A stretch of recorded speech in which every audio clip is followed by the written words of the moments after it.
All right, you guys, thanks for coming out. It's a great turnout. This is STIFF 2016 Filmmaker Bootcamp. All right, you guys, thanks. So, you guys all know what STIFF is. So I'm Tim, I'm the festival director, and STIFF is the Seattle Transmedia and Independent Film Festival. Transmedia is kind of a big word. How many of you guys actually know what transmedia means? A couple people? All right, cool. Transmedia is just all forms of digital storytelling.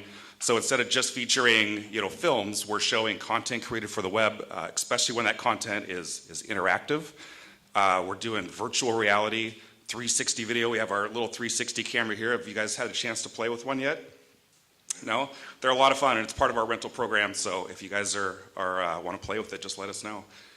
This is our 12th year. We feature over 100 different projects a year, films and transmedia projects. We're going to do it all here in this space, and it's going to be a lot of fun. Of course, July 28th through the 31st. You guys probably all know that. So yeah, thanks again for coming out. And just to let you guys know some of the other things that we do as STIFF, we're not just a festival. We actually put on multiple festivals. So we put on this year, for the first time, the Cartoons and Bloody Marys Festival of Animation. And it's a one-day festival, all animated films, hosted by a comedian. It's a lot of fun, so kind of keep an eye out for that. This year coming up, Indie-Penetration, which is kind of a lot of dirty films, and just really screwball comedies, bathroom humor, that kind of thing. And that we're also announcing Tech Docs, so it'll be all documentaries with a technology theme. So we're going to announce that, officially on the first day of the festival when we're showing Screenagers, which is a documentary related to technology. All right, so some of the other programs we offer, we have a rental program, we have cameras, we have lights, and fiscal sponsorship. So fiscal sponsorship is where you can use our nonprofit status to bring in things like donations, and donations of money, but things like donations of food for your crew, restaurants, and companies that make food will donate things. Locations, the last film I worked on, Asylum, we got a really nice location. It was an old school that now is a community center. We got that donated as a location to film in because of our nonprofit status. All right. Oh, I want to introduce the rest of the STIFF crew. We're all here today. There's 5 of us that run STIFF. We're an all-volunteer nonprofit. We got Will back there running the camera. He's our program director. David's here running one of the other cameras. He is our development director.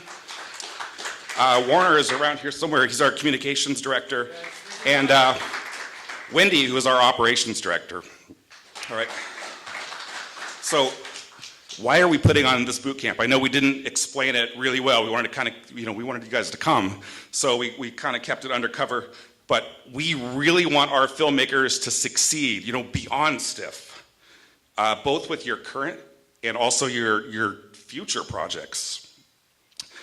We see filmmakers that come through STIFF every year, literally thousands of filmmakers over the years, and some filmmakers go on to do great things, right? And other filmmakers just drop off the face of the earth. We never see them again. And what we've noticed is it's not the quality of the film. It's not how great your film is, it's how great you are as a filmmaker. So we have found certain characteristics, and we're going to tell you about those characteristics today. And first of all, we're a film festival. We really want you guys to ask yourself, what are you doing here? Why do you want to be in a film festival? What do you want to get out of it? Do you guys all kind of have a plan? Do you guys know what you want? Anyone? Yeah, well, great filmmakers, they do come in with a plan, right? They have a festival strategy to enter festivals that meet the goals of their plan, right? Not every festival is right for every filmmaker. Do you want to be a small film in a huge festival? Or do you want to be a really big film in a small festival? And there's no right answer. The same thing is with how you budget for your film festival budget. You might have $3,000 in that budget. Do you want to spend all $3,000 applying to festivals and then kind of scramble when you start getting the acceptance notices and maybe being able to travel to some of them but not all of them? Or do you want to spend $1,000 on your submissions and save that $2,000 so you can actually attend those festivals, so you can actually get something out of the festival? So there's really kind of no right answer to a lot of those questions. It's really up to you and your strategy and stuff you guys talk about with your team. So festivals are really about networking, meeting, interacting with other filmmakers and industry professionals, really learning from those other filmmakers, right? And it's a place where you can begin to develop and engage with your audience. Like, talk to them. What do they think about your film? You're able, after a festival, you're able to go back and make some changes where after you've submitted to a distribution platform, it's going to be too late. So festivals are a great place. Get your film in front of people and to be able to hang out with those people and talk to them about it. So great filmmakers, they make great films, but not every film is made by a great filmmaker, right? So when we program our festival, we're looking at a lot of things, not just your film, but we're looking at you, we're looking at your social media profiles, we're looking at what we can kind of learn from the information you submit to us. And great filmmakers are really understanding the business of film, not just the techniques of filmmaking, right? How to take an opportunity like being in a film festival and awards that you get from film festivals, press that you get, right? And use that to advance your career, right? You're here because we think you guys are already great filmmakers, right? Or you have the potential to be great filmmakers. So Will Chase, he's been programming our festival for the last 5 years. And he's gonna talk to you about some of the filmmakers that have come through STIFF, some of the local filmmakers that have really started their career here, and they've gone on to do great things, much bigger things than STIFF. And so I'm gonna bring up Will.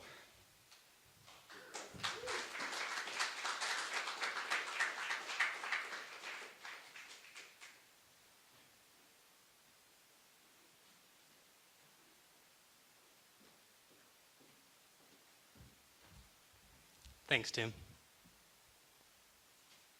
So like Tim said, I'm the programming director here at STIFF. I also am an actor and a producer. I do a little bit of writing and I do a little bit of directing as well.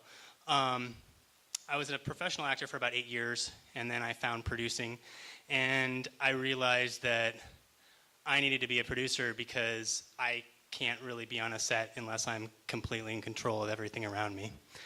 And as an actor, you have zero control of anything but your own performance. So I still act a little bit, but it's not my passion anymore. Producing is definitely where I'm at. I produced about 22 films in the last 8 years. And I'd like to talk to you a little bit about some of the people that I've worked with, some of which I haven't. But these guys are the ones that have taken their careers to the next level. The first person is an actor, director, and producer, Paul Einhorn. Some of you guys may have heard of him. He's an amazing Aussie. He has a history all the way back to '92. He works steadily, and I've worked with Paul on 4 or 5 different projects, some of which you may have heard of, The Divine Marigolds, Amusing, Betty, Room 13, amongst others. And he's always willing to listen and learn, 2 things that you have to have in your bag of tricks as a filmmaker. He also understands the power of social media, much like all of the examples that I'm going to talk to here.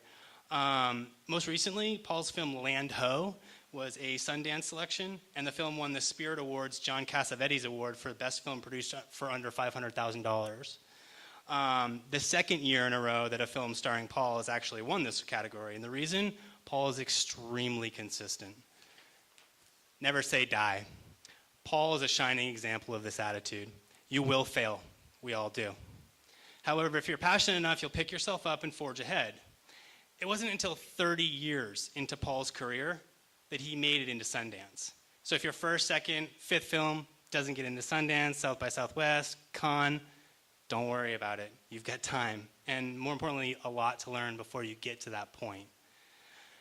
The second person I want to talk about is Brian Campbell. I love talking about Brian because he's one of Seattle's hardest working filmmakers. He understands the game of not only making the film, but using all of his resources to promote his project. Brian started where most of us start, at the bottom, a lowly PA. However, he'll tell you that this was the most important part of his success, knowing each and every position on crew before moving up. He also had a bit of an advantage as his first film was Lynn Shelton's Touchy Feely. From there, Brian moved on to direct his own shorts, and in 2014 won the Best Short at STIFF. Brian's screening was packed, mostly due to the quality of his film. However, also for the fact that Brian invited everyone he knew, hit the social media like a boss, and was even calling people 20 minutes prior to the screening to make sure the house was full. Just getting into the festival, that's your first step. Showing everyone that you can create a buzz that culminates in a standing room only showing is the second, and in my opinion, ultimately, the most important to your success as a filmmaker. The third group is the October people. These guys are low-budget wonderkins. John Portnova, Jeremy Berg, and Matt Medish make up the principals in this local production team. With their first film, they came out swinging. The Invoking. It was cast entirely locally and shot right here in Washington State. With a budget of only $11,000, they achieved a chilling psychological thriller with strong performances and adept direction. But what really made them stand apart for us was how seriously they took the marketing of their little feature that could. When all was said and done, the October people sold out 200 to 100 seat screenings at Stiff and walked away with the Audience Award in 2013. Again, demonstrating that just making a great film is not enough. If a film falls in the woods but no one sees it, is it still a film? Yeah, of course. However, one that won't really have a positive effect on your career as a filmmaker. Unless, of course, you get to VOD and then all of a sudden you catch a fire. But it'll happen, but rarely.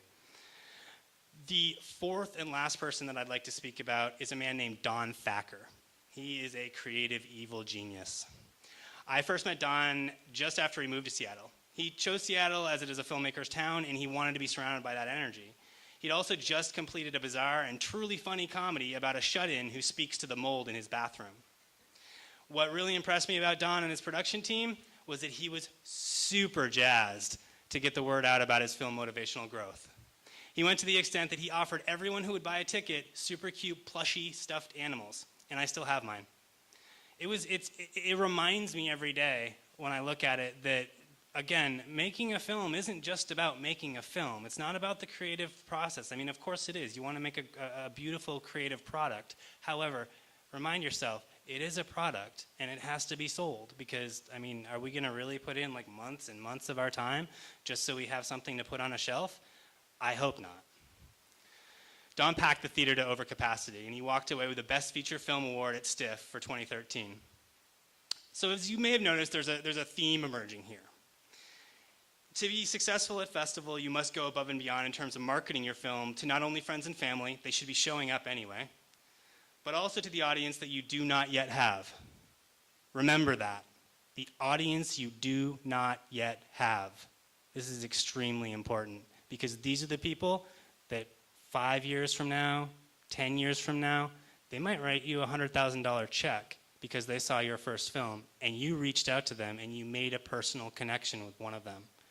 This, I can't stress how important this is just because as a filmmaker, we have to be social creatures. And I know some of us don't like that fact at all. I get it, believe me.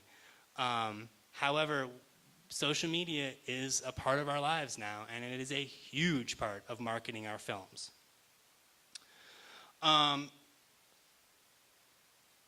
So this is the focus. These are the people that if they like what you're doing, will support your career as a filmmaker and ultimately achieve your goals. And this leads us to the next topic, selling tickets. Tim?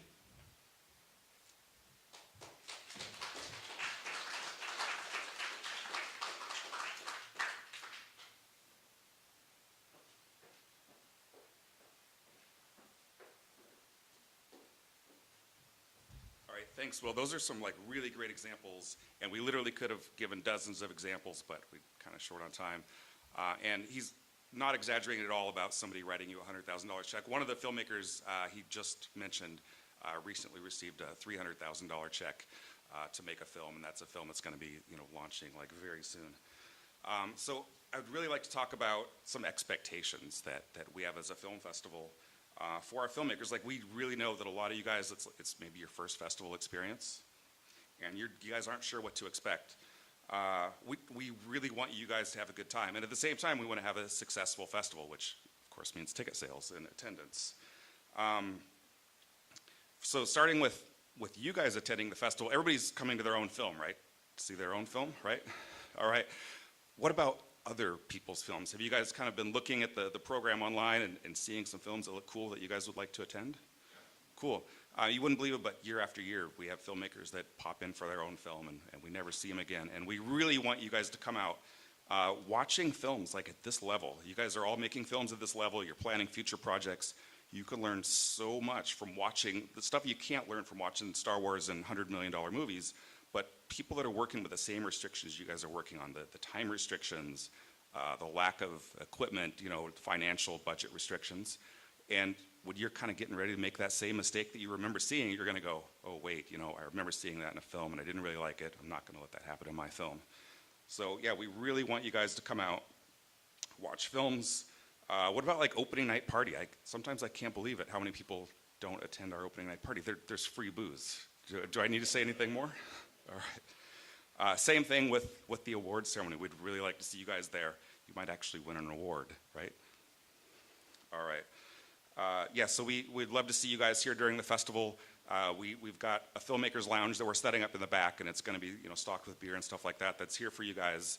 You guys get 2 all access badges, so you can come with 2 members of your team, come to all of the parties, all of the films. You just plan on hanging out and just having like a really good time. We're going to have a lot of fun here. So how do you get out and promote your film and get people to come and see it, right? Well, start with the street team, kind of the old-fashioned way. Get out, like print up postcards, posters, get those out in the community coffee shops. Postering is a little bit tough in this town. If you see a big pole covered with posters, that usually means that one of the postering companies kind of has ownership of that. And if you put up a poster, it's going to be gone within hours. Same thing with the coffee shops. If you've ever been to a coffee shop and the entire wall is kind of coated with posters, the big postering companies rent that wall. So the waitress might say, sure, go ahead and put it up. But then they're going to come in the next day and it's going to be gone. So best practices is really those places that you guys go to, the little restaurants and shops in your own community, and ask if you could place that poster in the front window facing outward to the sidewalk. It's going to get the most traffic there, and that's a place that poster will actually stay up for several weeks. The getting out, passing out postcards, like actually talking to people in your community, personally inviting people, that's what really kind of makes it, rather than just kind of seeing a social media post. Having an actual personal interaction with someone, a personal invite, and you'll be selling like tickets in no time. So like talking about ticket sales, like, hey, where are we at right now? So first, I can't thank Stuart enough. Younglings, say, Stuart, where are you? Here he is. So immediately, I sent him the acceptance notice, and within minutes, he got back to me with an email that said, we're so excited to be here. We're going to let everybody know, and we're going to pack the house. And so far, his ticket sales took off right away. He's already sold 19 tickets. So thank you so much. I know you're going to continue and have a good sellout show. Meg, Sisterhood of Shred, right? You've also sold 19 tickets. You're doing a great job. I know it's your premiere, and you guys are going to have a nice full house, a nice fun party. All right, yeah, thanks you so much. Phil's Camino that plays with a couple of shorts that are local. Those guys have sold 6 tickets. Simon, you guys have sold 3 tickets. Keep it going, and let's see, I know that, where's Scott? He's not here. He sold 2 tickets for Across the Pond, but everybody else is pretty much at 0. So, yeah, like steer them to Eventbrite, get them to buy tickets in advance. Tell them it's going to sell out. That usually, that can really help. But yeah, so just kind of letting you know, it can be tough, but we know that all of you guys are capable of doing it. We've seen it over and over again. Do you have a question, Meg? So we can put 80 people in here. We have 60 tickets that are for sale, and we reserve 20 for the all-access pass holders and our filmmakers. So, all right. So we do also want to talk about social media. It's a really great way to get the word out. So Warner, he does our communications and our social media. Since he joined our team 3 years ago, our Twitter followers have grown from less than 1,000 to over 9,000. We started using Instagram under Warner, developed social media accounts for everyone on our team, not just a stiff. Our Clout, which measures social media engagement. It's a really great tool you guys can check out. It doesn't just count followers, but actual engagement. Our score is consistently larger than the largest film festival here in town. So Warner, why don't you come up and talk about social media? Thanks, Jim. Okay, well, thank you guys for making it out today to BootCamp.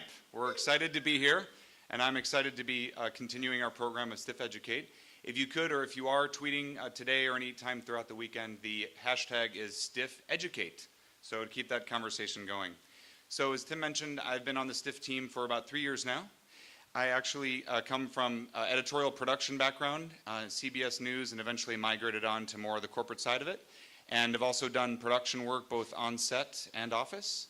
I've also produced a feature documentary and numerous short docs. So I'm excited to be here, like I said. And again, thank you guys for being here as well. So today I'm going to briefly outline 4 things. One is how social has actually really integrated and taken a top seat level in the publicity PR world. 2 is each platform, right? Not every platform is going to be right for you guys and for your audiences. 3 is just a case study of 2 indie films. 1 pre-festival, 1 post-festival, post-media, post-VOD, etc. And lastly, provide you with some actionable takeaways. I mean, this is boot camp, right? You guys snooze fest or what? It's boot camp time. No, just kidding. All right, so to get started, how many of you guys have dogs or children? Nice. So years ago, and this is why I'm talking about still having to carry on social content on films and projects I work on, we joked, some of the team members of ours, that the film was our baby or the film was our dog. So it's you pick up the dog from the shelter, and I'm a dog person, hence the analogy. The work is just beginning. It's fun, there's the enamored factor, and then you start seeing the spills, the messes around your house, etc. What you realize, it starts being a time commitment, a personal commitment, and a long-term one. So that's where we all need to be thinking with social. We want to remember that it's going to be a long-time dialogue, a two-way street. So just keep that in mind as you start ramping up your channels. First quick thing is the PR industry trends. So what used to be more of a one-way conversation, here's our press release, here's our press kit, here's our official line, has now become a two-way conversation. And just like the shared tech space, if you will, shared community space of Uber and Lyft, of democratizing both the rider and the provider, social has given us a chance to democratize the ivory tower talking heads and the editorial trade mags and all the other publications out there. And that's why it's become effective. So keep that in mind, that we're all content makers. We're all salespeople. And if you want your film to see the light of day, you got to remember it's going to keep going way past the sort of excitement of finishing your film. So keep that in mind. The old days are, here's my story, here's my film, here's our press release. The new days is, here's what we're doing. Oh, this guy's engaging me, this person's engaging me. Great. Moving on to platforms. As you guys know, there's a lot of different platforms. It's kind of overwhelming. There's also sponsored content. Nowadays, when you look at a news article, you don't really know who's writing it or if it's sponsored or paid. And that's what I do for my regular job, and I can tell you it's happening. So as one of the people I know in the publicity space, Victoria Kent said, people are catching on to these articles and these placements, and they're realizing that it's not really earned media or a third-party endorsement, which is why we're all here, to get PR. They're realizing that someone was probably pushing that, a PR person. Some of the retainments, you look at Starbucks, Amazon, 30, 40 grand a month for some of these PR firms. So social is a way to directly engage with media, with earned media, and with your owned media, right? Which is your blog, your email list, your content. Bringing it all back together to convergence, okay? And that's what we've done at Stiff. We have a number of different platforms, which I'll highlight now as far as how. And it's really about not just being a robot, right? Auto tweeting. Take that second to look at what the film festival's Twitter is or what the publication's Twitter is. Take a minute and tag them. Otherwise, it's boot camp, right? You're leaving money on the table, okay? Who wants to do that? So real quick, as far as platforms, so Twitter is, of course, a daily sort of grind. At first, it takes a little while to get engagement, but once it starts accelerating, you're looking at 3 to 4 tweets a day, and it shouldn't just be look at us, look at us, look at us, look at us. It's, hey, this is happening in our community. Hey, here's our movie poster. We're excited to be at Stiff. Hey, thanks for the mention. It's a conversation. So just be patient with it, and it starts to collect steam. I could go on mainly with Instagram. Again, movie posters, infographics, photos, things that are happening in real time as well. So for Stiff, we've really been able to leverage Instagram and Twitter, and sometimes cross-promote, maybe not. And for some of our fiscal properties, portfolio films, we've done that as well, which sometimes helps. But like I said earlier, every platform is different. So don't feel like you have to have X amount of followers, because it's more about quality versus quantity. YouTube, again, you put your promo, right, your film, your trailer there, you drive to it from other portals, sources. Facebook. Facebook is kind of like what I think of as Evite. You want to make sure that you're getting your friends and your family and your investors and your media partners out to your events. You want to reach across the hall. But because they've really monetized everything on the ad side, it's hard to sometimes get those views and clicks. So we make sure to still engage Facebook, but it's pay to play now, right? It's sponsored. It's like a lot of what we're seeing. All right, Snapchat, anybody? Again, a fun way to kind of bolster what you're doing on the other platforms, okay? Vine can also be cross-promoted onto Twitter. So just a case study now, and then one more. 2 films, one was pre-festival, one was post. The pre-festival was Asylum short film, which is one of Stiff's fiscal sponsorship partners. It's a domestic violence story. I think we've got a couple crew members in the audience, BootCamp. There we go, Alex.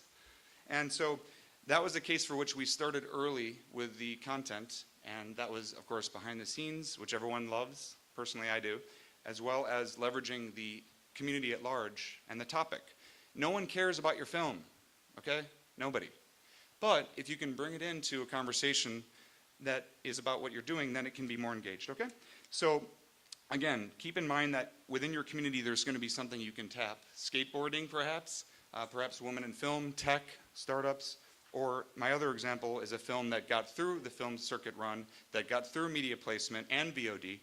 It's a feature documentary that I produced, and it was about a guy that was from North Dakota, and it was a backdrop of red state, blue state.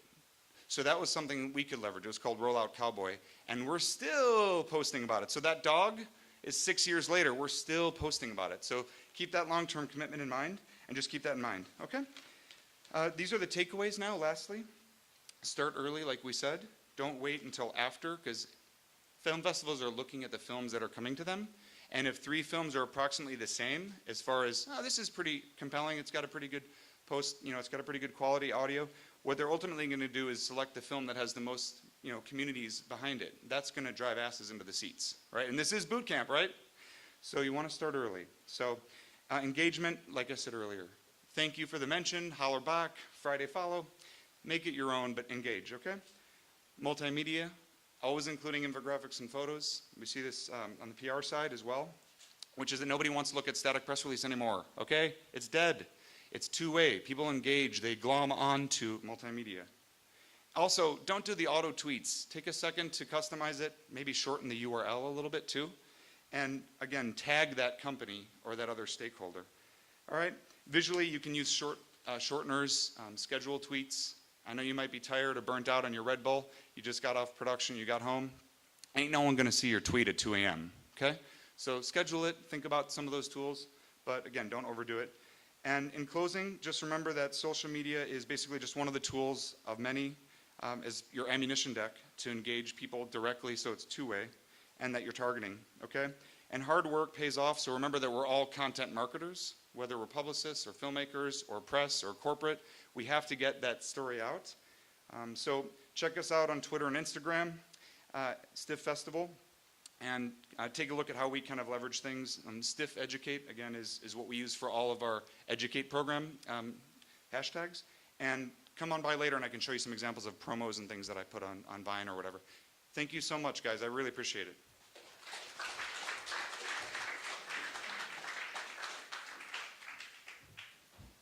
All right, thanks, Warner. Those are social media is a really great way to get the word out, and it's a really great way to connect with your audience. But once again, it's not the only way, so we're going to keep talking about other ways to connect and to get the word out about your screening. So email is actually much more likely to be read than a social media post, especially if it's coming from someone that you know, right? You'll get almost 100% of the people that you send it to are going to read those. And so who should you be emailing? Who should you be inviting? Let's start with your cast and crew, right? So every year we have a screening or two, not really well attended, just a handful of people, and we run into people that were involved in that production, in the next couple of weeks, and we say, hey, your film that you were acting in, or a film that you produced, or a film that you were cinematography for was in the festival, and not very many people showed up, and you guys, it would have been nice to see you there. And we always hear back, I didn't even know it was in Stiff. The director of the film didn't bother to tell the cast and crew. Right, so start with those guys, right? Because aren't those the guys that worked for you? They came out, they supported you, and you probably paid them somewhere between free and about half of minimum wage, right? they deserve to know, they deserve to be able to come here and see, see the film in a festival. And then what about the people that raised you, your family, your close friends, right? People that aren't necessarily involved in film. Like, you get to come out here and you're in a legitimate festival and they're gonna have a really good time. Like, please invite those people. They're really going to, they're gonna be proud of you. They're gonna wanna see your work and they're gonna wanna see it in a nice, fun spot. So, and what about the people that donated? Maybe they gave you some money, Kickstarter, something like that. And not just the people that gave you money, but the people that you want to give you money for your next project, right? Is there somebody that maybe gave you $5 to your Kickstarter that you thought they were gonna give you 100? What about somebody that you thought for sure would support you and they gave you nothing, right? Come out, like, bring them out, show them your film, and next time you're doing fundraising, I can almost guarantee that you're gonna be able to bump that up. All right, we really do want you to use Stiff as a fundraising platform. So bring people here, show them a good time, buy them a couple of drinks, and show them your film. All right. So yeah, I know it's hard to believe, but every year there's a couple of local filmmakers that just go completely by themselves. We give you 2 free all access passes, and they can't even, not even one other person to invite. So just make sure you don't want to sit in an empty theater. You've probably already seen your film. Like, so yeah, it's kind of no fun for anyone. It's no fun for us, no fun for you guys. So just please, like, really work on getting the word out, getting some tickets sold.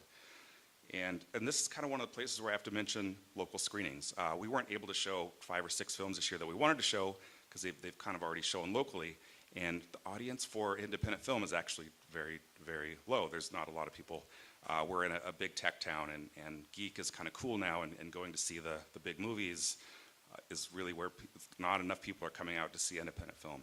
So we're really relying on you guys, on your audience, and this is a great place to build your audience. So once you've had, it's really tempting, you want to rent a theater and roll out a red carpet and put up a big banner and take the photos and invite all your family and friends, but then you're taking away the opportunity to be in a local film festival. And that's not just Seattle, that's pretty much, every town, Portland or even LA.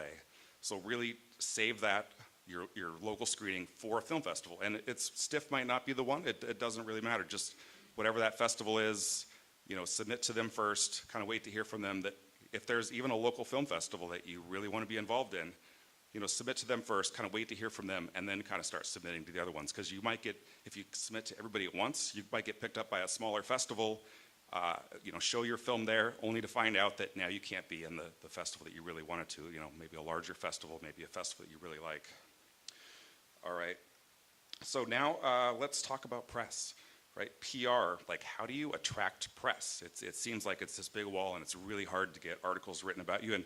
And why do you, want press? Do you guys all know why you want press? Is there anyone that's afraid of press, right? You might get a review and it's a bad review. Anybody worried about it? Right, so on the questionnaire I sent you guys, like, it's like the 3rd or 4th thing, and it says, please paste in a link where the press can watch your film. And only about half the people bother to put in. Sometimes we get, links to their Facebook, things like that. The press, they're not gonna go to your Facebook and write an article. So if you go back and look, and if you didn't put in that press link, please send me the press link so that we can make sure that, and get your film. Because the press, I know a lot of people think the press are gonna come here and watch your film, but what we want is to watch your film in advance of the festival and then write the article like a week before the festival so people could buy tickets and could come here. All right, we actually have a really amazing guy that we work with. He does our PR, helps us out with marketing, helps us with some social media. So Brad, Smart House Creative, why don't you come up and talk to people about how they can make press work for them?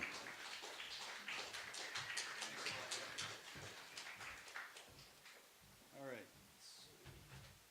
It's great to see so many people here. I think, as has been mentioned, people don't really take advantage of these free opportunities, I think, as much as they should. And I think you guys are all already 80% out in front of, or actually ahead of 80% of your peers, I think is a better way to say it. So some of you I know, some of you I don't. So just a brief background. My name is Brad Wilkie. I program feature films for SIF. I also just took over as the director of programming for the Portland Film Festival this year. So that's not the Portland International Film Festival, which is stodgy and old. No offense, Portland International Film Festival. But PDXFF, which is up and coming. This will be its 5th year, I think. So, if you haven't submitted your film to Portland, we can figure out a way. I'm not going to be able to see all of them, but please, send it my way if you're interested. And then Smart House. So Smart House. So I don't usually do the publicity. That is my business partner and co-founder, Ryan Davis. Some of you may know her. I usually focus more on the digital strategy, but I have been doing more of the publicity, and I'm standing here as living proof that, like, I'm doing it, you can do it. It's not rocket science, but it does require a framework. So I have a sheet here, and I'm going to sit down, change this. Might be out of frame.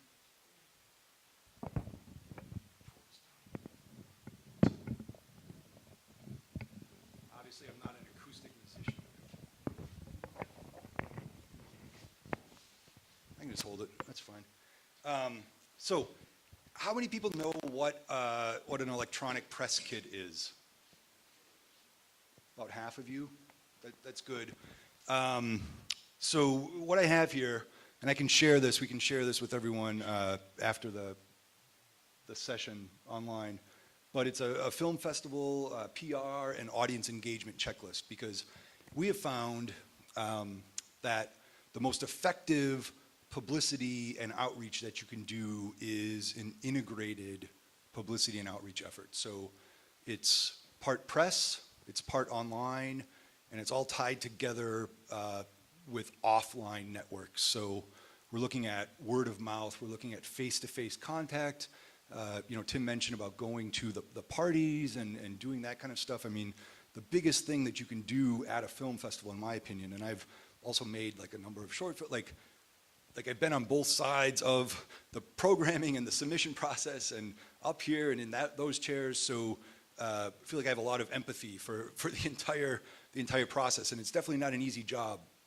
But if you're not, we also taught a class at the Film Forum called How to Work a Room and Not Hate Yourself in the Morning. So, because I know a lot of people, like, you look at, networking, it can be very mercenary, it can be very transactional. But if you think of it that way, yes, it will be. But it can also be, forging friendships, because as you go on the festival circuit, you'll see and run into not every single one of the filmmakers, but you'll be seeing people on different stops. And it'll be great because you'll know this person. It's a familiar face in an unfamiliar city. So your peer-to-peer connections, getting to know your fellow filmmakers, producers, festival staff, volunteers, could pay huge dividends down the road. Or it might not, and you just end up having some new friends. And that's great too. So getting back to this checklist though. So electronic press kit. In a nutshell, it's basically like your minimum stuff that you want to have. Sometimes this is referred to as an EPK. So you have your log line, your synopsis, information about your cast and crew, a link to the trailer, high-res still images, because if you get interest from a reporter or a blogger, somebody wants to know more about this, or somehow do something to promote this for you on your behalf, they're going to want to have high-res stills. And those are the ones, we're doing a movie right now. It's a UK release, and it's a VOD, and it just launched on Friday on iTunes. And they had the thing I can't figure out though is when we get the press breaks, there's so many, it's a genre film. So there's so many horror blogs that have either the exact same picture, or that picture and it's all compressed and it's all funky and weird, and you really there's a lot of things that are going to be out of your control, and you're just going to have to say F it, whatever. You can't control all that stuff. However, the stuff that you can control, it really is in your best interest to make sure it's as tight and locked down as possible. So make sure the stills are high res and they're interesting. So something that you might find interesting, such as somebody peering into a dark room or something, that's not necessarily interesting to an audience member reading a blog who has no context about really what the film is or where this scene appears overall. So you want to make sure that your stills not only represent the film, you know, that they're actually in the film, but they actually are compelling and exciting for an audience. Somebody sees it and is like, that looks really interesting. I'd like to see that film. And so there's a big difference between like what you think is interesting and what a public audience might think is interesting. So, you know, run it by a few people, get their information, contact info, of course, and then past screenings and any awards that you might have. So it's basically like your movie's CV. It's your resume that you're sending out, and anybody, like any reporter, they'll expect it. And you should also, like, if you are doing a press release, which again, I mean, to Warner's point, like, it's so hard to get people to cover like movies that are not like, that are coming with budgets and stars, and people just don't give a shit in the media. Like, so like to get them to cover independent films with no stars, you know, no stars yet, you know, maybe they're on the rise, or, you know, these are the kind of things that you don't put those eggs in the basket. But an EPK is something that is going to serve you well across the length of the film, because you can use that to send to other festivals. You can include it as part of your submission package. They can pull, you know, your synopsis and cast and crew and stuff for the catalog and for the website. So this is really good to have, because it actually, like, you do this once and then you don't have to do it 15, 20 times every time your film gets accepted somewhere or somebody wants to talk about it. So next thing on the checklist is your social media activation. So this is, again, about the integration of your kind of offline and online or traditional and new publicity. So I don't want to go over anything that Warner said, because a lot of that, you know, all that stuff he said is relevant, and you got to pick the platforms that are going to serve you the best. But two things I do want to say about this is that we, you know, at Smart House, we take an approach called filmmaker first.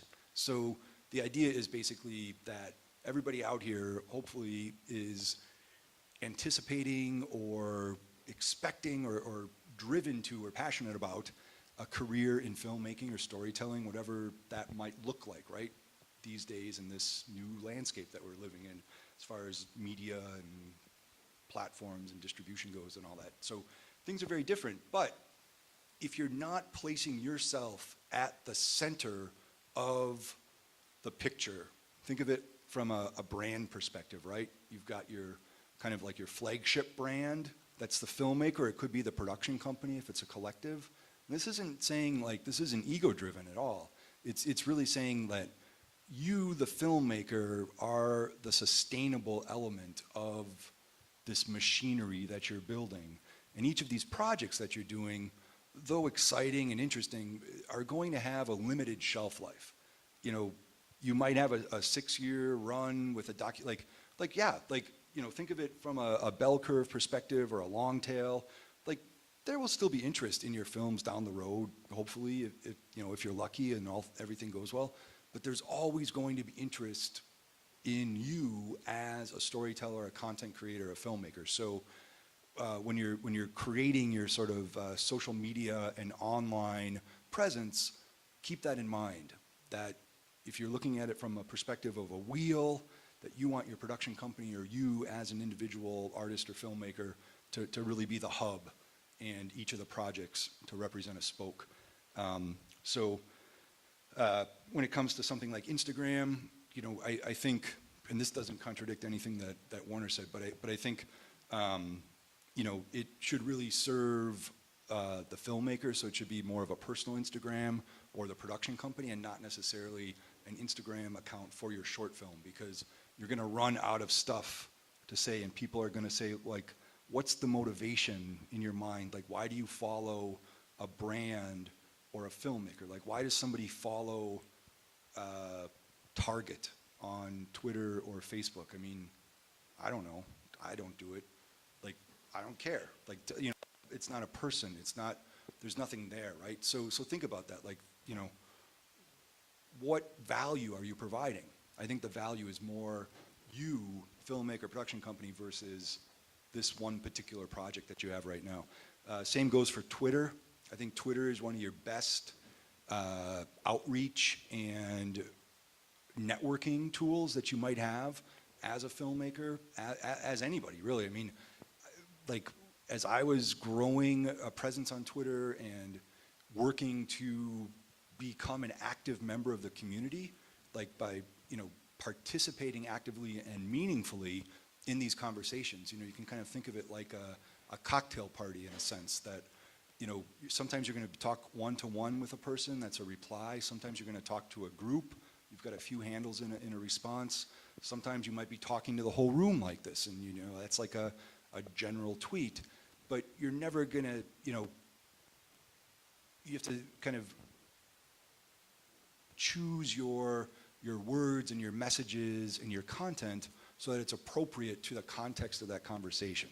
I think is probably the best way to put it. So, if you think about it like a real world cocktail party, there shouldn't be too much difference between your online and offline personas, even though there will be just by the general nature of the two. Like you should really try to make those as aligned and as integrated as possible so that when somebody meets you in person after interacting with you on a social platform, that they're not like, holy shit, who's this person? Like, that's not what I was expecting at all.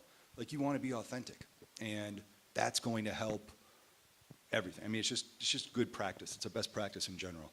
And then, for Facebook, I absolutely agree with Warner. Like, it's getting more and more difficult to get the kind of reach that people had been expecting. And I think there's like sort of that accordion effect where it's like, no, but this is Facebook. We still it's totally changed. And, if you want to make a production company Facebook page, go ahead. But, I think you can get the biggest bang for your buck if you had to look at it from a return on investment, like a strict kind of like business bottom line using Twitter and Instagram alone. But you still need a website. And I think a website, even though I spend most of my day operating in social media environments, I really think that there's a huge value to be had from harnessing social media. And this is how I've always pictured, or this is how the paradigm should work. And I think a lot of people sometimes think that social media is the outcome, like the platform is to get more Facebook fans, or to get a like or a share on a Facebook content piece, when in reality what you really should be doing is using your social channels to drive people back to your owned media properties, your website, your VHX selling page, whatever those are. So I think a lot of times people put the cart in front of the horse, or they reverse the process, and what you want is you want people on your website. You want people learning about your stuff. You don't want them in somebody else's walled garden, as it were. So, your website could be as small as just a splash page. Yeah. Oh, yeah. Yep. Yeah, so that's a great question. That actually leads into this.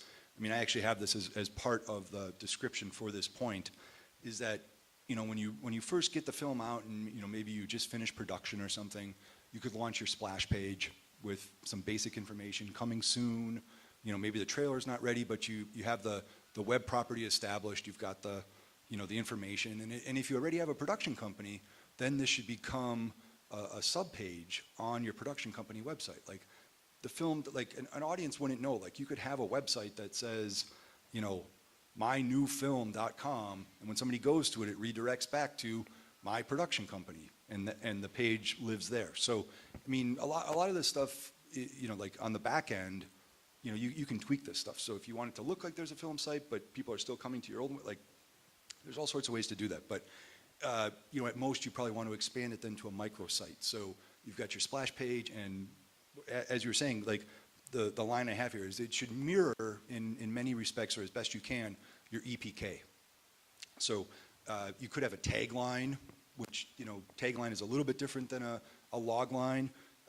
Your synopsis, your trailer, cast and crew, your screenings, any laurels that you might have, whether it's a screening or an award, put those on there because, as a programmer, I can tell you, if I see a movie that I'm watching that I like, I don't go to the website until after, I watch, I don't look for more information until I'm like, this is really interesting. I want to learn more about this. And then I go and I see, oh, it's premiered here, or it's, and then you can kind of get some more. So think about your audiences too while you're doing this. You know, your audience might be an investor. Your audience might be, you know, a general public that's interested in this. It might be a film programmer. But they're all going to be going there for the same aim, generally. The goal is to learn about your film. So that's really what that should be. There shouldn't be all sorts of, don't put something about like your, you know, drop-down link with your band information or something like that. It's like, just make it about your movie and make it as uncluttered as possible.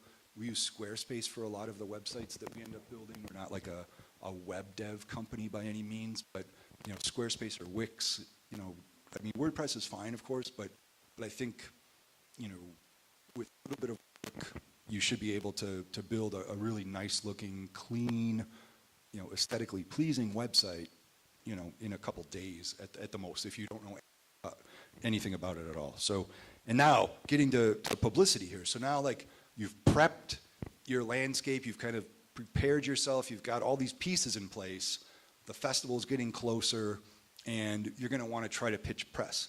Now, it's gonna be hard enough, you know, for us as Smart House, you know, to get an article in, you know, the Seattle Times about the entire festival. Like, we got, you know, that happened last year, and it was, you know, good for business across the board, but, you know, this year the Seattle Times might be like, well, we just covered that last year, and maybe we don't want to, and, you know, we'll be hitting, you know, all the you know, the weeklies and the magazine, like, you know, turning over as many rocks as possible. However, I'm telling you that it's going to be difficult enough for us to do it for the collective. So unless you have like a really amazing, compelling hook that is going to catch a reporter's eye, or you know a reporter and like they've been following your movie story, maybe it's a documentary that has some social justice elements, or it's topical or contemporary right now, you know, I would say like you're most likely like wasting your effort and time to try to pitch like a, you know, like a glossy magazine or a, you know, a daily newspaper, and you know, it's just tough. I don't want to sound cynical or negative about it, but I think there's better ways for you to spend your time that's limited. You know, it's a resource that you have. If you know, it's money or time.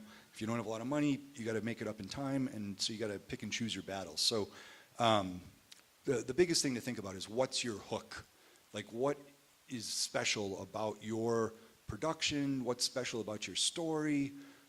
You as a filmmaker, all these different things. Like, what is the compelling reason why somebody should want to listen to you talk about your movie and tell that story to a larger audience through their platform, right?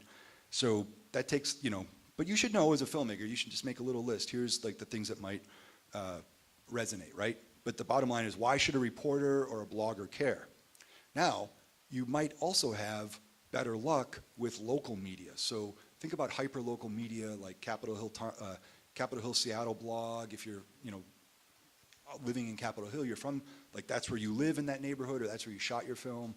West Seattle blog. I mean, every neighborhood here in Seattle, you know, it's like we have like an embarrassment of riches when it comes to hyper-local blogs, and they are also very territorial in the best of ways, because they want to tell the stories about the people who live in that neighborhood, or the work, the businesses, the films that were shot. So, you know, that I think could be like a top priority for you, is to figure out who the person is that is the editor, or like the person who manages the blog in your neighborhood, and, you know, pitch them. You don't need a press release, it's an email, right?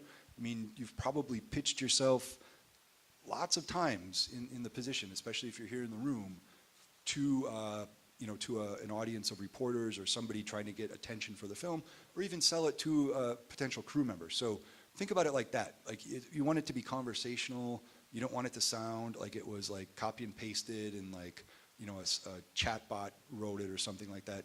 You want to like have your voice stand out and make it as authentic as possible. So local media, community calendars, they're so easy to get on. So like, you could put your film screening on that blog's community calendar. You could put it on a whole bunch of community calendars. And, you know, that's, I would say, like, manage your time, like only spend maybe 2 hours doing that, you know, because like the more, like, there will be diminishing returns on all these things that you're doing. So really try to prioritize. I mean, that's kind of a bottom line here, is like prioritize your efforts so that you're not wasting time or money. And then, of course, friends and family. Like Tim was talking about this when you're trying to sell tickets and you're trying to raise awareness about your project or your film, where it's playing next, why people should come see it. Like, you cannot underestimate the power of traditional email, phone calls. I mean, we have a podcast that we're only like 5 episodes into it right now, but it's called These Are My People. And what we've been doing is we've been talking to the people that come through town that the big outlets don't have the resources or interest or time to cover. And, we talk to them about who are your people is the question. It's about audience building, cultivation. How do they get the word out about their stuff? So right now the ones we're editing are the documentary, the 2 people that made the shot-for-shot remake of Raiders of the Lost Ark like 20 years ago. That one's going to be coming out. And then the documentary filmmakers who made a documentary about the people who made a shot-for-shot remake.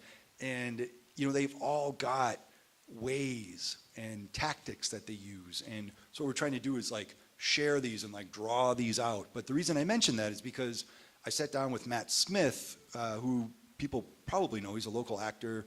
He did a movie called My Last Year with the Nuns, which is just a hilarious kind of one-man show that played at SIF like in 2014, I think. Anyway, Matt was all about like old school tactics. He was like, I call people on the phone and invite them to stuff. And if they say that they were coming to something, I call them and follow up and say, I know you didn't make it to this last one, but we got one more show. So, I mean, he's actually beating the bushes. So if you think that you're sort of like tapped out and you can't do anymore because I've already posted on all these community boards and I did 3 tweets about this, there's still more you can do. And it might even be more effective if you're out there like on your phone, you spend an hour, you could probably get more out of making phone calls for an hour when it comes to like the actual like ROI of that effort than spending 3 hours, posting on community boards or other people's Facebook pages or stuff like that. And then the other thing is to tie this all together again with your publicity and social efforts by making smart social media efforts. And so that's kind of what this little bullet point is here, smart social media. So there's free resources, there's paid resources. Some of the best ones that I have found are a platform, an app called TweetReach. So you're not like the free version will get you most of the insights that you need, and it's basically will help you pinpoint who's talking about certain topics. So you could look according to your documentary theme or topic. You could look according to like horror films in Seattle if it's a genre film, all different things. Same with Node Excel. So if you are a Windows PC user, it only works on Windows PC. So if you're a Mac user like I am, I mean, it's the only reason why I have Parallels desktop on here is so that I can use Node Excel because for some reason it doesn't work in an iOS operating system. But it's just an Excel template that pulls data via Twitter's API, Facebook, YouTube, all this stuff. And what it does is it creates visual network maps. So you can see like, if we did one for like STIF 2016, the week before the festival, it would show you clusters, kind of, again, the hub and spoke style idea of who's talking about STIF, who are the quote unquote influencers that are talking about the subjects that matter to you at the time, that they can have the most impact. So, that's a great way, not where you just like start spamming these people and tweeting at them and, annoying like a gnat or something, but, you could start following them. You could like some tweets, you could reply and have an authentic conversation. So these are all tactics, and, some of them are going to seem like very common sense, commonplace, but that's what I'm saying. Think of it like a cocktail party. Like, this isn't just because we have new technologies and we've got new platforms and, oh God, a Snapchat geofilter, what am I going to do with that? Well, it's basically just like a frame that is effective in a certain area. And, so like a lot of these things, you just have to kind of like demystify them for yourself. But again, if you approach it like a cocktail party or brunch, like it's not any different. It's just like you just have to type it out and it's happening in the ether somewhere. And then also the native platform insights. So you're going to get just as much information by looking at your Twitter Insights. Everybody's got Twitter Insight access now. On Instagram, if you have a production company account or a business account, you can switch it over to be a company profile, and then you get access to insights. Same with Facebook. So native platform insights are very effective. You don't have to pay a lot of money to get somebody else to put it in a pretty presentation. You can get this stuff if you know what you're looking for, and then it just becomes asking the right questions. So you can't do these kind of inquiries. You can't just like dive into big data and just be like, yes, I've got access to big data now. I've tapped into Twitter's API. I've got everything I need. You have to know what questions you're asking. Because if you know what questions you're asking the right questions, you can start seeing the patterns in the data that are going to give you the information that you need. Now, I'm not saying you should go ahead and do that for like your short film that's playing at Stiff. This is just something to think about as you move forward in your career. This is what the bigger budgeted films. I don't want to say bigger films, but bigger budgeted films that are coming through aggregators and distributors that we're working with. Like these are the tools and tactics that they're using. They're putting in at least 4, sometimes 5 figures into their marketing and distribution budgets, because the aggregators and the distributors are not going to do that work. So what you're doing, consider this pre-work right now for when you go to a distributor or like somebody wants to pick you up, right? It's a lot different than it was back in the day when Kevin Smith had Clerks at Sundance. It's quite a different transactional process now, and a lot of it, I'll tell you as a warning. You could say take it as how you want, but so much of the effort of getting the word out about your film rests on the shoulders of the filmmaker. That is just like, it's just full stop right there. And then post-festival, right? So this all doesn't end when the lights go down and your movie starts. That's kind of like when things start. And again, like I don't want trying to prepare you for this so that you're ready. Like it's not saying like, oh, you've got so much work to do, but you do have a lot more work to do, because finishing the movie and getting it done and submitting it to festivals is sort of like, if you're looking at it like a mile race around a track 4 times, that's like your 3rd lap. And now you're heading into like you're just about to start your 4th lap. And when a lot of people budget, when a lot of people plan all these other things, they think that the 3rd lap is the 4th lap. And I'm telling you, it's not. So like we're prepping you for the 4th lap, and that's kind of the most important lap, because a lot of people finish the 3rd lap, but just a handful of people get through the 4th lap without like ever wanting to make a movie again. So this is all prep for that. So one thing that I would like to see more of that I really never see, and I do a lot of Q&As, and I've been doing this, is that when the movies are done, a filmmaker, it's like your movie, like you're not getting a screening fee. Like you should push for as much as you can, with a festival without being an ass about it. And one of those things that I think people could really do to like help them and bolster them is to request that a slide goes up, after when your Q&A starts, that has, at a minimum, your film title, the website address, a contact email, your social handles. I mean, this is something maybe we should just do, as a standard here for Stiff, because, the people in the audience who stick around, they care, but they might not remember necessarily what the name of the movie was, even though you assume that they do. They might not, because they've seen a few or a bunch, or they have a bad memory, or they're thinking about something else. You don't have to stand up there and tell them, the website, go to our website, www, blah, blah, blah. Just put it on the screen, put your social handles on there, contact email, all that stuff should be up there. And then, when they're leaving, really encourage them. This is something else that I don't see anymore, because so many people rely on social media as like the savior for everyone. But as algorithms change, as, the classic examples of like Friendster and MySpace. I mean, someday Facebook will be, people will talk about, oh yeah, like Facebook? Is that like Facebook? Like, and we can't imagine that now, but neither could people who were like running MySpace. Like that's kind of like a business thing, but it's something that you don't want to get caught off guard. So you want to own your audience. That's, we have our filmmaker first kind of mantra, philosophy, and then we also have the other one, which is own your audience. And on social media, you don't own your audience. That platform does. But getting emails, getting people over to your website, that's your audience. Those are your platforms. Those are your pieces of real estate, right?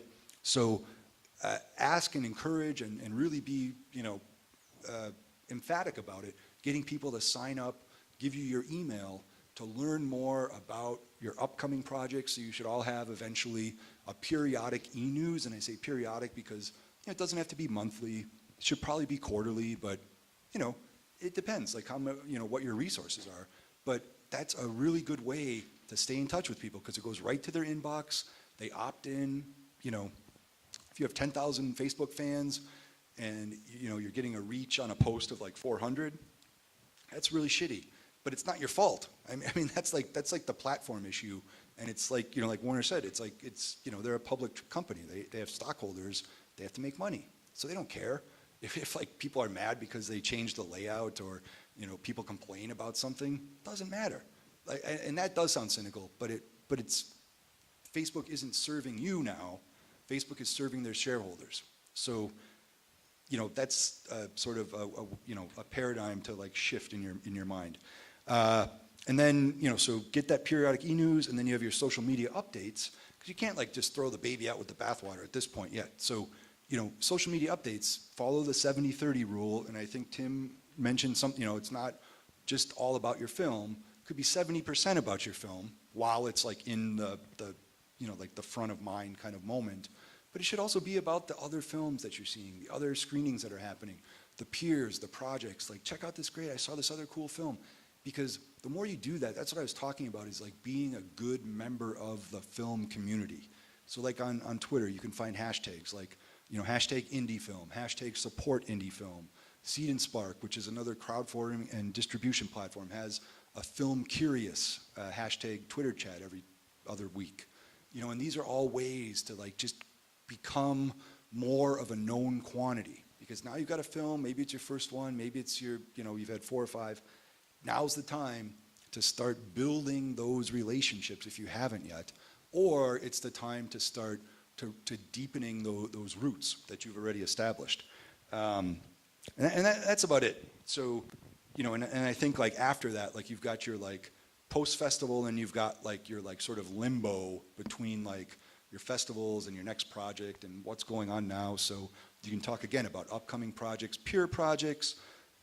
It really, like, it's tough because, like Warner said, like that idea of all of us being content creators and kind of our own news outlets, I think that's true, but it's also like really difficult to think of it like that as a person. Like, I don't feel like I am CNN or I don't, so it's tough, so I don't, like, you just want to try to being relevant. I think, like, if you do like relevant, engaging content less or fewer times than more times with just like really shallow content, I think that the former approach is the better approach. So don't feel like you always have to be on, because there's times when you can be on, there's times when you can just be like a person enjoying life.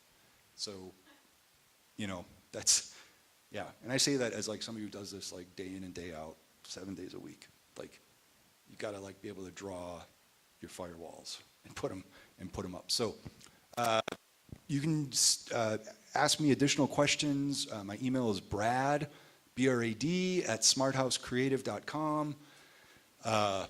We're on Twitter. See, this is a great time. I could have had a slide up here. @JBWilke, W-I-L-K-E, @Team Smarthouse, T-E-A-M, Smarthouse. And then our website, which I think is the most important part, is smarthousecreative.com. And we've got some resources on our blog there. Like we have a slide deck called Bridging the Indie Gap. That's a presentation that we do, which kind of needs like the presentation to like fully create the context that's required. But the slide deck is, can at least point you in the right direction in a lot of ways. So, all right, that was a lot longer than I expected, but it's probably worth it. All right, thanks for your time. All right, yeah. Thanks, Brad. Yeah, and when you guys are ready to actually hire a PR company, I highly, highly recommend Smart House. They got not just triple the press that we're used to last year, but just really complimentary, amazing press. So thank you guys so much.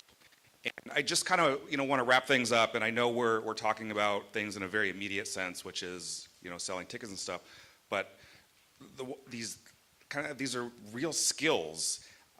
Marketing is really the new distribution. It used to be you got a distribution deal and you'd get a little check up front and you just kind of send it out and for the most part, you're done with it. But it's very easy now to get that, what we call distribution. So for just a few $100s, you can hire a company that will get your film listed on iTunes or Amazon.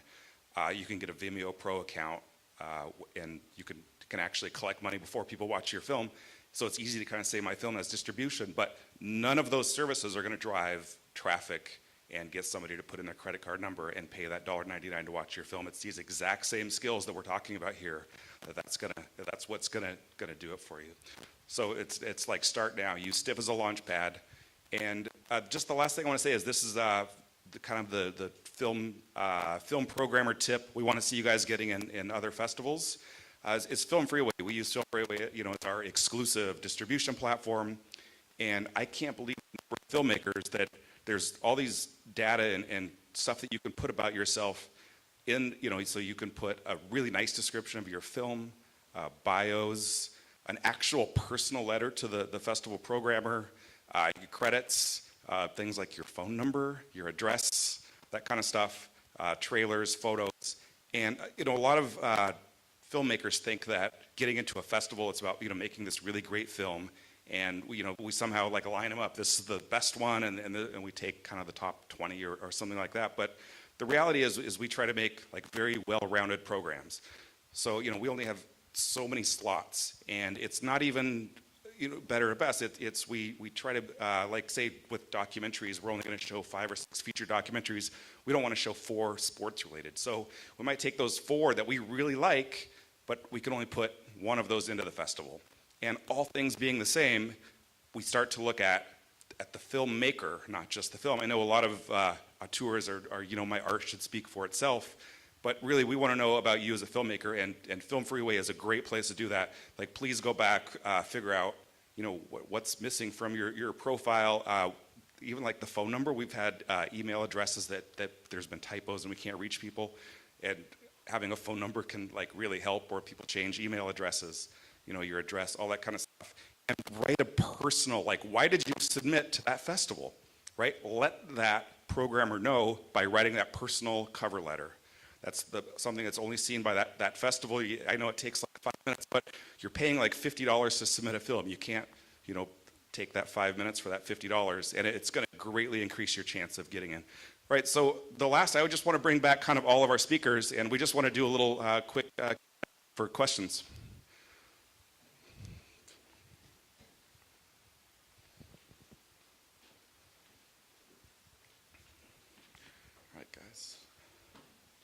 You might as well come up, Brad, or just whatever. Well, it'll just be 5 minutes. We don't need chairs, I think. All right, let's kind of get started. Does anybody have a question? All right, Wing, who do you have a?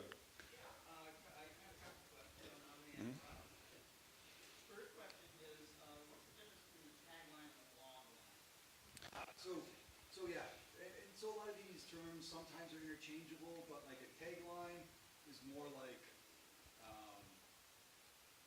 in space. No one can hear you screaming. And then the log line would be, when a crew of astronauts goes back, it's kind of a one-sentence description. So the tagline would be kind of what's on the poster, to sell it. So tagline, think about more from a marketing perspective. You're selling the tagline. I could go on the website right at the top. Log line is the most kind of a teaser description, and then your synopsis, 3 or 4 sentences, again at most, but it's a little bit deeper into the story. Is it better to combine a website domain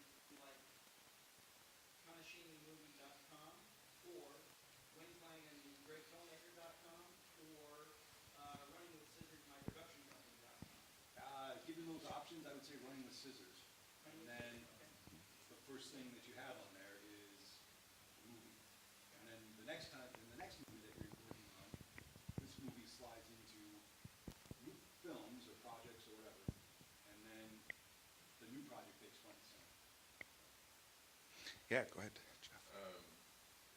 Is it acceptable if we have merchandise for our film, like t-shirts? Yeah, absolutely. Yeah, we've always kind of allowed that. Just kind of set up a table in back, and during your Q&A, yeah, absolutely mention that you've got whatever DVDs, T-shirts, whatever. And we haven't really talked a lot about Q&As, but we do them after every screening. We drag you up here and kind of put you through a process like this. So kind of be prepared for it. It's not that hard, and it's, you know, you can really learn a lot about kind of your audience during a Q&A. Twitter, totally mystified me. I missed some opportunities with a project that got some Twitter attention, and I didn't have a Twitter account. And then when I kind of, after the fact, went in and tried to kind of like, hey, I did this thing. Missed that. I mean, as far as building engagements, and not just kind of seeming like the old guy in the corner raising his hand. I mean, what do you suggest, you know, as far as getting in there and building those engagements on Twitter? I'll just say two comments and pass it off to you. So, good question. So, to echo Brad's comment and something I may have forgotten, depending on your project or the voice of your story, if you're a production company, think about that. Because if you're making a film that may not have much of a runway, you may not have a reason to keep purposing content out there. So think about the source of it, like the websites that we were talking about, and from that you can then have a better long tail of the conversation, if that makes sense. Think of yourself as a company in that way. Part two is just starting early and thinking about content that's happening in your industry. Brad mentioned using some of these resources out there to see what might be theming, which you can do either through things like, you know, indie film or scheduling platforms. And that way it's, again, a two-way conversation like we both commented, just like you were in a regular room with people. And then it doesn't seem so daunting. And that's what's annoying about Twitter and why the company, to be honest, is on the rocks, is that it's hard for folks to sort of scale on it and get moving with it. But it takes a couple weeks and you start getting more comfortable. I'll shut up. Yeah, just briefly, just kind of about like a way to sort of move into that stream or to get more, like, I mean, the best way to start, I think, is to listen, because a lot of people like think that they have to jump in and start tweeting, and you know that's not how it is at all. Like, I mean, some of the best you can do is track some hashtags. So track the indie film hashtag, track a hashtag about, you know, like your film title, like, you know, so that you wouldn't miss those things. So much in the way of like a Google alert, you could have these Twitter listening posts is kind of what I've called them for a while. And you just like kind of just keep your ear to the ground and you check it. And when something comes up that you feel like really confident engaging with, then you just do it, like, again, like that cocktail party kind of scenario where, you know, and I also think like, and this is probably like you said this in a self-deprecating kind of, you know, more as a joke, but, you know, nobody should think of themselves as the little person in the corner of the room, you know, looking for attention or, you know, trying to get into a big person's conversation or an adult, you know, like, I mean, you've got like a unique perspective, like there's things that you can add to that conversation that wouldn't be added by somebody else, and that's really valuable. And I think that's the real benefit of social platforms, is that it is very democratizing. It's tough sometimes to break through the noise, but if you do it, you know, quote unquote smart, like I was saying, like, you know where to look for the conversations, you like, you know, you're in and you're out, like you're not like going on and on, tweeting 5 different things at somebody. And then you participate in some of these Twitter chats that are ongoing. You know, you see who the people are that are active, and it ebbs and it flows. But most of the time, like the great thing, you know, about Twitter is it is really, you know, there is a high barrier to entry if you look at it from like a business kind of like strategy kind of thing. So it keeps a lot of people out because you have to learn a little bit to get in.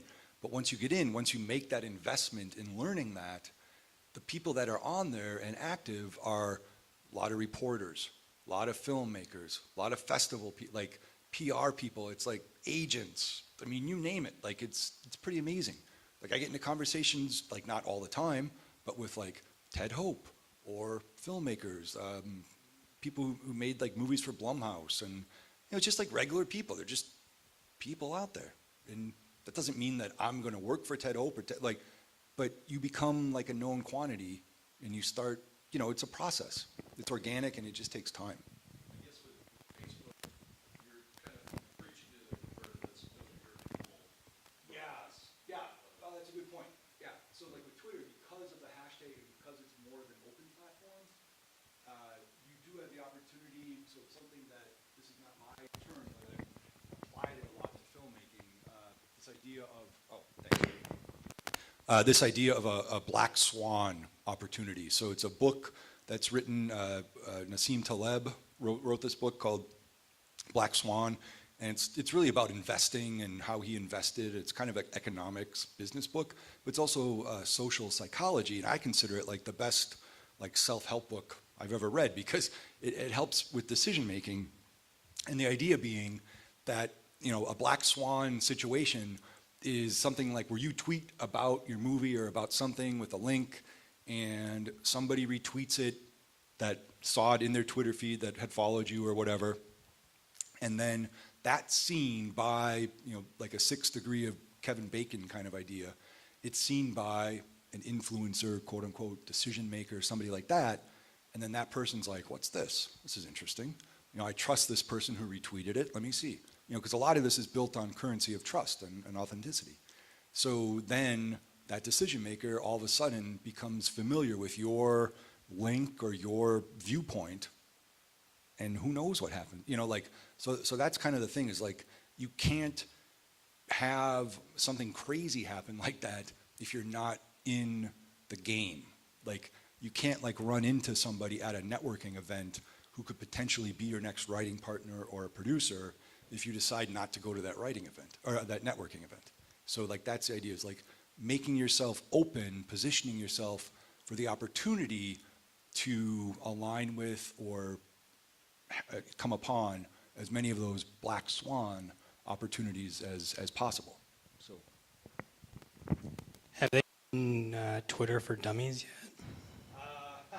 no, I mean there's a lot of resources out. Like, I mean, here's the other thing. We talked about barrier to entry. I would say you could learn about like at least 80% of what you've ever used on Twitter. Like imagine it like Adobe Premiere or Cut or whatever.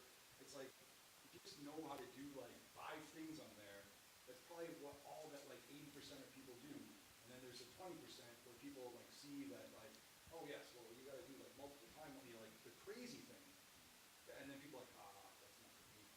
But if you know how to tweet, if you know how to like reply, tweet, how to use a hashtag, how to shorten a link, that's really all. I mean, there's probably like 5 or 6 things you become familiar with, and you are already, again, that idea of you're already, ahead of 80% of the people that are either on Twitter or feel like it's too complicated. Yeah, I really feel like social media is a lot like just filmmaking as a whole. Right? If somebody comes to me and says, I have a great script, I want to direct it, but I don't know how to fucking work this camera. Like there's all these different lenses and like where to put the lights. I would say, well, you got to take 3 years and learn something. No, like hire a cinematographer, right? Right. And even if you are a cinematographer, even if you know how to do cinematography, I would still say hire a cinematographer. Bring someone onto your team so that you can focus on directing, and they can hang out in the background and do the photos and do the social posts, that type of stuff. All right, let's go ahead and do like one more quick one. Yeah, Simon. So this is my first film, and of course I want as many people as possible to see it. Down the line, is Netflix best case scenario?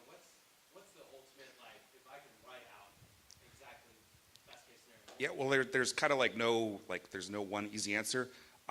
There's actually like this really amazing article that the guy who made that Sriracha film, the documentary about Sriracha, it's about a 30-minute film. And I think if you just Google like Sriracha case study, or I think the official titles is like 5 things I learned making my documentary. So just Google like 5 things about Sriracha and it'll come right up. He talks about all the different VOD platforms. He literally put it like out on every platform, and he reports back like which one gets the best traffic, what gets the best payout. Yeah, Netflix, I think, kind of has that model where they pay you a small amount up front, and then it doesn't matter how many times people watch it, but they're not doing a lot of like very independent films.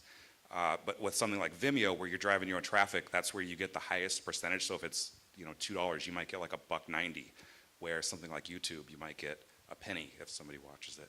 So you just really kind of take a look at that Sriracha article and just look at every platform and kind of figure out what's right for you.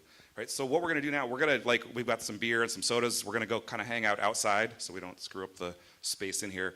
Do some networking. We're all like very accessible, throughout the festival. Talk with each other. Collaborate, that type of thing. You shoot me an email if you do have like more questions or concerns or any. It's timv@trueindependent.org or contact. I'll try to make sure this next 3 weeks get back to you within 24 hours.